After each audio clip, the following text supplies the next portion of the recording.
And let's get started. So today, as we talked about yesterday, we will discuss how to do user research. So we'll talk about both why it's important to do user research, which we started talking about yesterday, but then mainly today I really want to give you some concrete examples, some concrete questions you can ask of your users as you now get started with your create-a-thon theme and ideas, and then work with your team. So yesterday we talked about problem finding and defining the problem. I hope you got a chance to get together with your new teams for the create-a-thon and do the brainstorming exercise to discuss what problems you're passionate about, what you think about these problems already. So lay down some of your preconceived notions and your ideas. Like we talked about yesterday, it's really important to lay down your ideas, but also keep in mind we want to be empathetic and curious. So part of that means maybe falling out of love with your ideas so you can gather data from users, which we'll be talking about today. So we'll talk about today how to validate those ideas and how to conduct user research so that you can figure out what, from your ideas, what to make that actually will be impactful and helpful to users. So let me turn on transcription in case you want subtitles. Okay, cool. So thank you so much, everyone, for your responses yesterday. This was really, really helpful for me to see. One of the questions was, what is one thing you want to know more about? And I went through the answers, and it was really awesome to see a lot of folks wrote in more about user research, validating how to validate if my idea is accurate, which we'll talk about today. We will do that with user research. There were some other things too that I wanted to highlight that we will discuss tomorrow or on day 4 or day 5. These being how to do ethical design, that's tomorrow. We will talk about designing and prototyping. Practicing with teams, you should be already doing that every day, but specifically on day 4 and part 4, we'll talk about task management with your team. And then I thought there were some really, really awesome questions here that people brought up, like how to make sure our designs match the time frame of 2 weeks right now. I think that's a great question. Also in your individual teams, your mentors can also help you discuss that in more specific terms for who your team is working on. But in general, I really hope that because we're covering these topics quite quickly, that you will find it helpful to aim small or aim small enough for this 2-week program. I'm also happy to discuss more specific questions in the kind of mentor office hours that I have. You have the link to the Calendly. And there we can really go into some of these questions that some of you asked about, how to make sure your project fits in the time frame. What do you do if you're stuck? Like overall, the answers that are very more general is to iterate and to repeat some of these steps. But I want to really help you get some specific answers. So feel free to book a time with me and we can dive into that specifically. But you can kind of see we will be talking about a lot of what you wrote in yesterday today. So I'm excited to get started. Any questions before we jump in? Thank you so much for your feedback yesterday. It was really, really helpful to see for sure. Okay, so don't see any hands raised. Cool.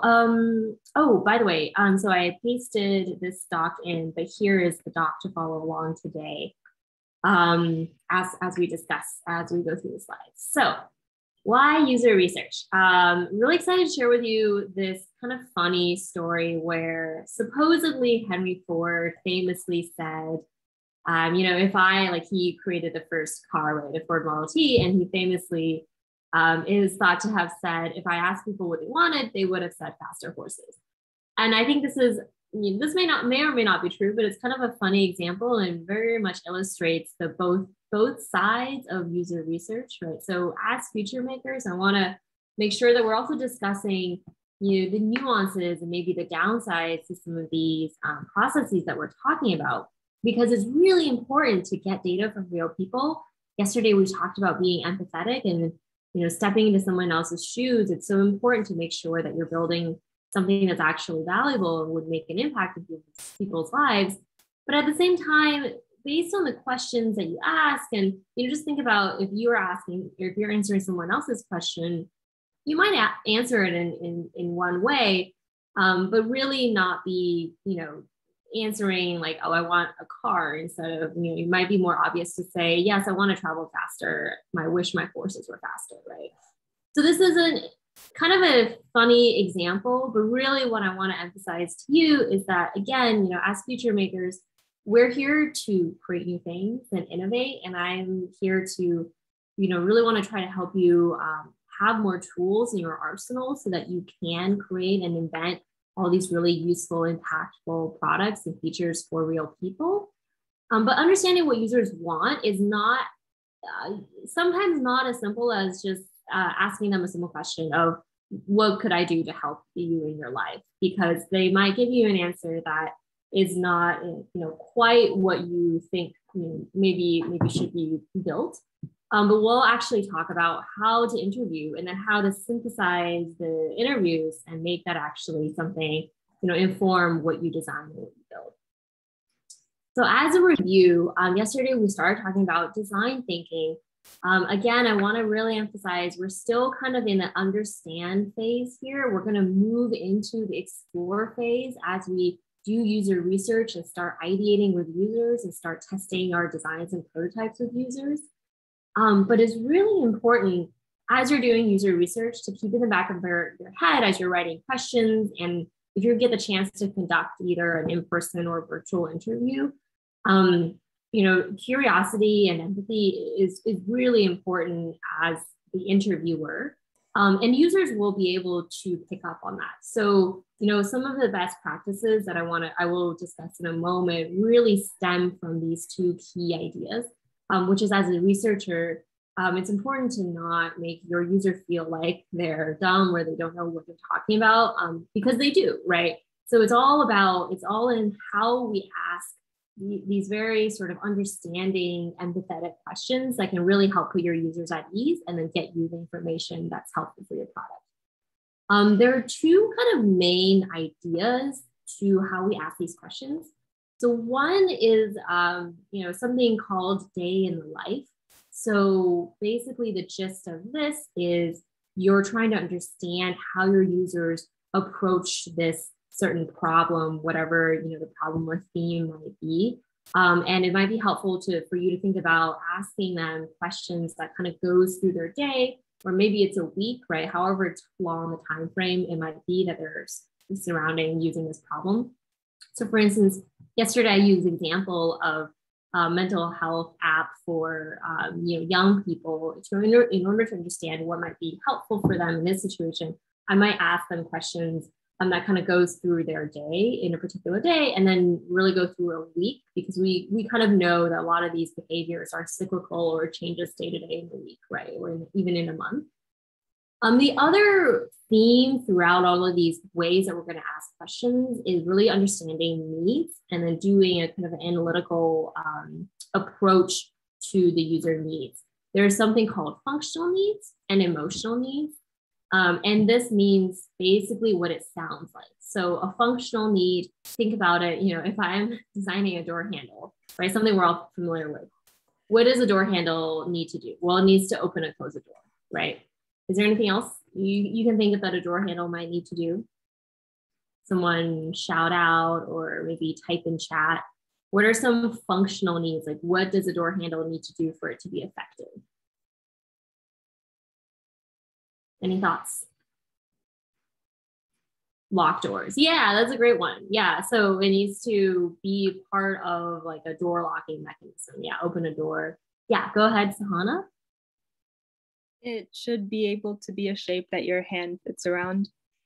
Yeah, oh, that's a great point. Yeah, you need to be able to move it or manipulate it with your hand. Yeah, absolutely. What about emotional needs? What do people think that means? What kind of emotional needs might a door handle, if it's well designed, what should it fulfill? Does anyone have any ideas? Mackenzie? It should be a welcoming symbol, especially if it's like the front door to a house. It should be, sorry, what was that? Welcoming. Welcoming. Okay, what do you mean by welcoming?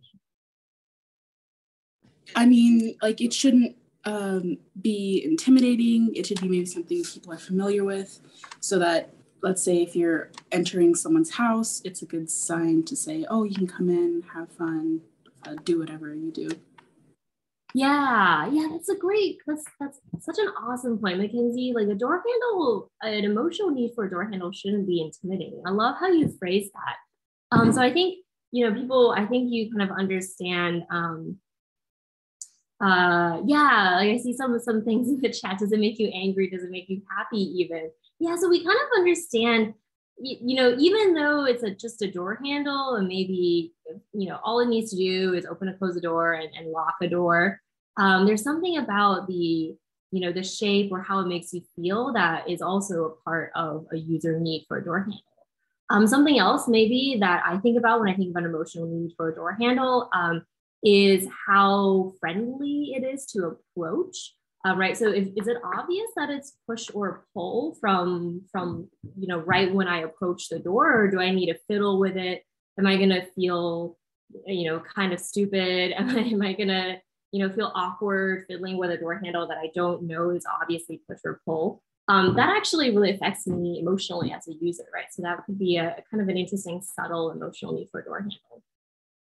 Yeah, so thank you all so much. Those were awesome answers. And you can sort of see, right? Yesterday we talked about toothbrushes. Today we're talking about door handles. I'm using some simplistic examples to try to illustrate to you actually, like even these objects that we're very familiar with and, could be thought about as rudimentary. There's a reason why they're designed the way they are. And designers and engineers, as they're making things like toothbrushes and door handles, also go through this process. So hopefully it can, help you take this simple example and apply it to your app. It should help you think about your app. So I'm going to go through some best practices. We kind of just explored a lot of this when we talked about being curious and empathetic. And all of this is laid out in a bit more detail in the Word doc too that I pasted in that you should have as your guide to follow for today. One of the things I want to really emphasize here is that you should try to ask open-ended questions. So this kind of makes sense, right? If you ask a yes or no question, especially in a survey without a follow-up, a user may or may not add more information. So giving more open-endedness to a user to respond and seeing how they respond will give you usually a lot more data. And then listening to their stories and asking the, quote unquote stupid or just simple or basic questions is actually a great one. So it's okay if, you might think it seems too basic, but actually this is a part of being empathetic, not assuming, like the start of someone's day, if we're talking about kind of mental health and well-being, how they approach, even discussing like how they start their day, not assuming that, could give you a lot of data. And then we will talk about some specific skills and best practices for when you are able to do, if you're able to do a virtual or in-person interview, asking user to show you their process, especially if it's on the screen, can give you a ton of information. And I'll discuss that later too. But we'll kind of go through two phases. So both just the pure questions and how to write a survey and send that out to lots of people, kind of in email lists or on social media. And then also if you get the chance to conduct some short virtual interviews or in-person interviews, what to do also.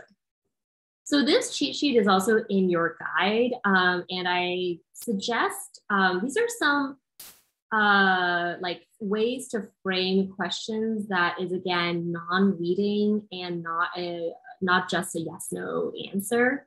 And so the way that we are kind of thinking about going this, and this is very much in a line of day in the life and thinking about both functional and emotional needs, is by starting broad, right? So with discovery questions or exploratory questions, and then digging in deeper into a user's task. The advantage of an in-person or virtual interview, if you're able to set one up and conduct one, is that you can have a set of you should have a set of pre-listed questions, and I highly recommend you take these questions as a template and then form it into something that's helpful for your project and problem. But then you can change and pick and choose, and maybe change course in your conversation as a user reveals to you, something more about their task as you're digging deeper into user task, and you can get them to show you. If you're just writing a survey, it'll be, of course, the same questions for everyone in the form, but hopefully you can leave some as optional, or try to get a lot more information from your users, and they may or may not answer some questions, but you'd be unable to kind of tailor the questions as you go, which you would be able to do in a short virtual or in-person interview. So I won't go into too much detail about these questions. They're also listed in your doc with a little bit more detail for each one. Does anyone have any questions though for these types of questions? Basically, they're pretty, pretty authentic questions. Like when I work with user researchers and companies, we craft questions based on this template, but this is definitely just a skeleton, right? Because based on your problem or theme that you want to explore, you should absolutely fill in the question to be more specific to what you're trying to understand from users. Yes, Erica, go ahead. Yeah, hi. So what about questions that have to do with like medical research, right? So that might have a little bit more of a nuance as to like what kind of questions we have to ask. How do we know what questions are like important to ask, especially for topics that are medical? I'm trying to understand your question. When you say medical research, are you thinking like the problem that you want to work on is for users with a certain illness or disability? Like, what do you mean by medical research? Yeah. So like for users with like a specific condition. Okay. So yeah, I'm also happy to help everyone as we go into breakout rooms, help you think about how to ask these questions specifically, but still they should be able to fit into these general templates. So these themes or these questions is a bit more of how to frame a question rather than the specific question, right? So if I'm, if I want to make an app to help patients with Parkinson's, for instance, that's a specific medical condition, right? So I can ask them, can you describe me how you would go about, doing a daily task of moving something around from place to place, right? Because I kind of understand like the condition of Parkinson's is there's a lot of tremors and it's difficult to hold things for a long time. Does that make sense? And so you can absolutely tailor these questions to your specific problem. But these questions, what I'm hoping you can take out of these questions that are listed here is not ask everything specifically this way, but think about this is a way to frame. It's more like, can you describe flaw, or can you walk me through how you do this task, or what is your opinion? What is your ideal experience you would like to have when you move around your room, or when you move item to item, or it doesn't have to be something physical. It could be also something like, what is your ideal experience you'd like to have in a therapy app, or etc. Does that help at all? Or also I see Lauren's posted the link for the Calendly meeting. So happy to help you guys discuss more too with your groups. Okay. Yeah, that helps. Thank you. Cool. Yeah, absolutely. Okay. And then when we have our breakout rooms, which I will set aside a bit more time today for us to work on these questions with your teams. I'll try to hop in between the breakout rooms to see if there's any questions as you work with your team members on asking or on writing these questions out for users.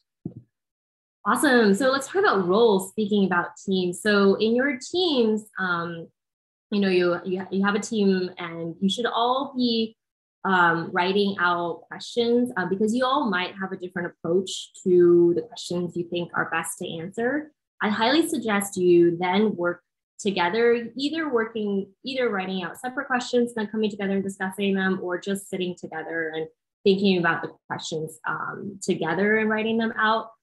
Because you want to have basically one kind of like catalog of the questions that are pertinent to your problem to pull from. When you're conducting an interview, so this is separate, this is a little different from if you set out a survey. So let's talk about, if you're going to try to conduct an in-person or virtual interview, which I would absolutely recommend if you're able to pull that together quickly. And actually, I'll give you some tips on how to do that in kind of a scrappy way so that you can do it today. You don't have to spend a ton of time trying to organize that. It's actually pretty important. Again, let's go back to the theme of being curious and empathetic and really, really empathetic to what your user is feeling in the moment, right? You can imagine it does get a little intimidating if it's one user facing 4 or 5 team members and everyone's, asking the user questions. So generally, it's good practice to have one main question asker. In a team in companies, this would be the UX researcher. So the researcher would be asking the questions. Everyone else is sitting in the room or sitting in the call would be silent observers and note takers. Absolutely okay to sometimes jump in, especially if you're going down a thread with a follow-up question. If the researcher, if you have something that you think is a really great thing to ask, and the person who's the main question asker isn't. But try not to bombard the user with questions, because again, this is trying to, have a comforting environment for users. Try not to make a user feel stressed out or like they are doing something wrong. It's very easy in the kind of case of a user interview environment for the user to, of course, they've given consent and they've agreed to participate in this user interview, but it's very easy for subtle, small kind of indicators to make a user feel stressed out or like they're not doing the right thing. So we try really hard not to create that type of environment because that's not how you want your users to feel. And also, if a user is more comfortable, they will be able to give you more honest answers that will be ultimately much more helpful for you as you gather data. So like I mentioned, everyone else are observers and note takers. I highly recommend you take notes separately. It can be in a shared doc or like a spreadsheet. I've done this with people I've worked with. We have one spreadsheet for an interview, but everyone has a different tab in the spreadsheet and you take notes. And this is because you will definitely notice different things than your other team members who are observing. And so all of this is gathering data, right? Body language data, user confusion or facial expressions, or also specific things that they might say. You'll pick up on different things. So afterwards, debriefing, try to debrief pretty soon after the user interview ends so that you can get together and talk about what you learned. Cool, so that's the main way to conduct a virtual or in-person interview. And then speaking of that, so actually there's a really fun law that I like to cite, which you might think, to get interviews and to get like a lot of important or statistical data, I need to interview like 20 or 30 or more people. Actually, it's a little different specifically for user research. There's been a lot of studies that basically the kind of information you get asymptotes out at about between 7 to 9 interviews. So even just from 5 interviews, you can get a lot, like 99% of the information that you would get from interviewing way more people. And because this is, again, a short, create-a-thon, if you could try to, if you want to try to set up virtual interviews, which I absolutely highly recommend you try to do today, just interviewing 3 people could give you a ton of information and 80% maybe even of the data that you would get from interviewing many more people. And it's absolutely okay to interview friends and family. The one caveat about using friends and family in any sort of user research is that if they know you, they might not be as honest as you would, ideally like users to be, right? So keep that in mind. Of course, we also have to weigh in, as we do this, like the time constraints and your access to people. So you have to weigh that against maybe friends and families might be a little bit more biased in their answers towards you. Now, this, to be fair, is a little bit more true if you're testing prototypes and trying to get honest feedback from friends and family on prototypes that they know you created. So that's a little bit more liable or risky for kind of a biased answer from people who know you. Do your user research, especially if your friends, family are, your target audience. It's definitely generally okay, especially for this hackathon. Just keep in mind though that anytime a user knows you personally, that will definitely have a little bit of effect on their answers. Yes, Ralph, thank you for pointing out diminishing margin returns. Yes, that's accurate. Thank you. So, okay, cool. So yeah, if anyone has any questions or notes, yeah, feel free to raise your hand or put it in the chat. Yes, Sahana, go ahead. Yeah, just a quick question. When you're conducting interviews with the 5 to 7 or 3 to 5 people that you have selected, is there any selection criteria, anything that they should meet? Yeah, actually, that's a great point. So earlier I mentioned demographics, but actually, this is a really great point. Thank you for bringing that up. I didn't write this here, but you should have before a user even starts answering your questions. Your selection criteria are based on who your target audience is, right? So it's very specific to your problem.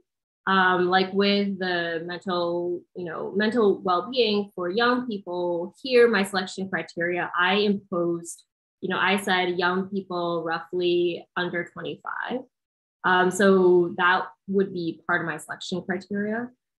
It's very specific to your problem though, and you should have that selection criteria before you recruit a user, basically, for your user interview. Does that make sense? So another thing that I suggest is after you create your list of questions in Google Forms for this anonymous survey, or you can ask for emails if you would like to follow up with people. I think that a great way to get your questions out to a lot of people is through certain mailing lists. You can also use social media, but social media is generally more kind of a larger audience of people, unless you are targeting a specific, let's say, Facebook group of pet walkers, right? Or dog walkers or people with pets, if that's your target audience. But mailing lists oftentimes, especially if you're part of a school, right? Mailing lists oftentimes are on a specific interest or a specific age range, right? Or something that whatever is relevant to you for your selection criteria. But again, this is very specific to your problem. So we can also work together as in your breakout rooms. I'm happy to hop around and help you guys create those selection criteria. But it's a little harder to have general kind of, oh, this is your selection criteria you should consider. Yeah, sorry, did you have another follow-up? No, thank you. Okay, cool. Yeah, so let's see. Okay, yeah, so we'll talk a little bit more about the Google Forms, because that's what we'll do in our activity. I mentioned earlier, right, like kind of continuing with this example of the theme that I'm working on. Some of the ways that I adapted the questions into questions that I feel like are appropriate for this theme is, again, kind of walking through a day in your life, right? Can you tell me about your experience with well-being in your daily life or weekly? What do you tend to do for physical and mental health? Notice here, I like kind of picked out physical health, mental health. I could have also specifically picked out sleep if that's what I want to work on in my for my project. Again, how specific or general you keep to in your questions depends on when you're discussing with your team, how specific or general you want to make your product.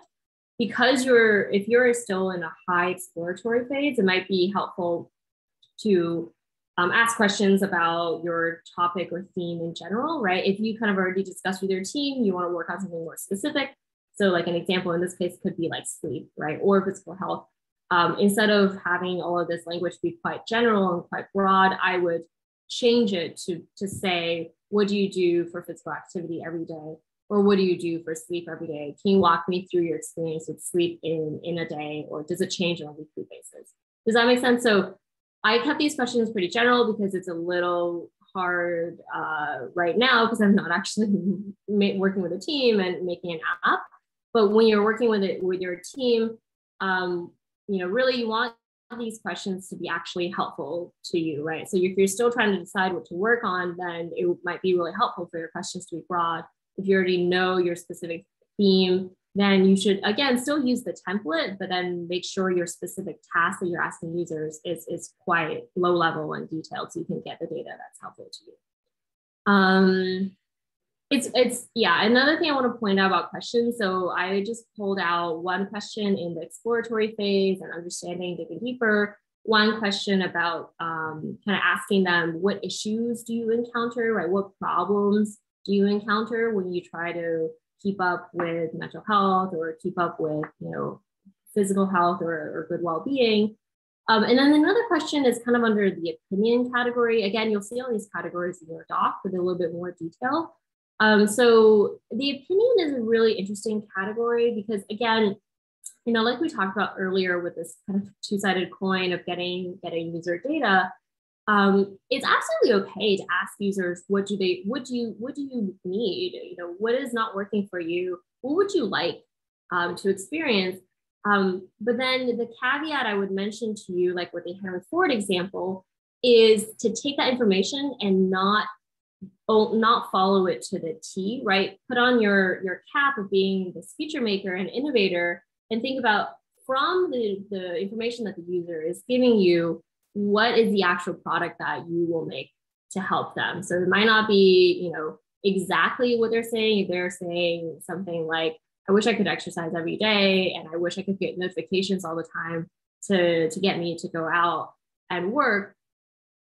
Try in that instance, for example, the immediate thing I would think about is, do notifications work? We know people send notifications all the time on apps, but they don't necessarily work. So I would look for other data on if they actually follow notifications, like how often they will actually end up going outside, right? And if they actually use their phone a lot, or do they use their watch, or is their calendaring actually helpful or not helpful to them? This is kind of going down a rabbit hole. I'm happy to jump through breakout rooms to help you for your specific question. But hopefully maybe that makes sense with what I'm trying to get across, which is really like ask people questions for sure, but try to synthesize what they're telling you. And it might not always be exactly what they're saying. So this is where user research is a little nuanced and can be a little challenging, because as a designer, engineer, product manager, and innovator, it's up to you to then put on the thinking hat of trying to synthesize what they've told you precisely and actually understand the deeper needs that users have. So it's a lot of information to take in. I want to ask everyone, do a brief check-in before we move into breakout rooms. How do you feel about all this information? Is there any confusion? Any questions? Okay, looks like most people are saying you're doing okay. Okay, awesome. Cool. For those who are saying that maybe you are confused or need more time, we're going to jump into breakout rooms now. So feel free to, I'll stay in the main room for a little bit at first to answer specific questions. So feel free to jump out into the main room. We can discuss if you have any questions. If not, I'll give everyone time to, okay, awesome, I'll end the poll. Thank you so much for that check-in. So I'll give everyone time to move into and start working with your team. So again, the guide doc has a lot more detail. I try to put a lot more detail in there to help you think about how to write your questions.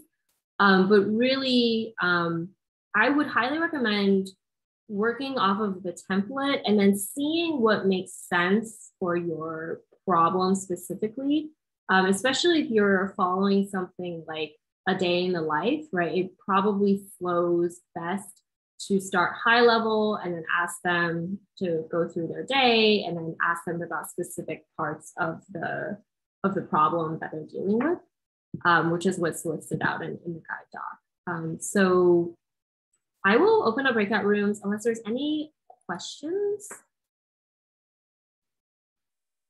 Any questions? Cool. And then, like I said, I strongly suggest in the doc, I also detail this out in a bit more detail, but you can form a Google form. It doesn't have to be that many questions. I mean, think about it from your perspective as a user. How many questions can you answer before you get tired and pretty exhausted? And then we can also brainstorm specifically with your team which mailing lists or which groups, et cetera, that we can send out the forms to for you to gather some information. I would really suggest for you to gather the data. Like, you don't have to spend a ton of time gathering data. In fact, just with the the timeline that we have with 2 weeks, hopefully you can wrap up gathering data today and tomorrow so that you can start actually having a more specific idea of what project or product you want to create, and then start designing and implementing your product. So this should be pretty scrappy and pretty quick.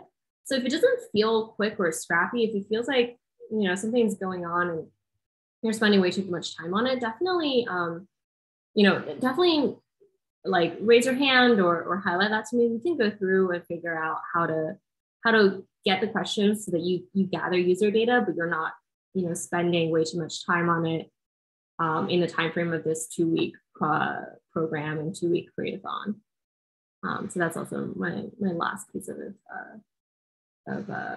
advice or kind of commentary.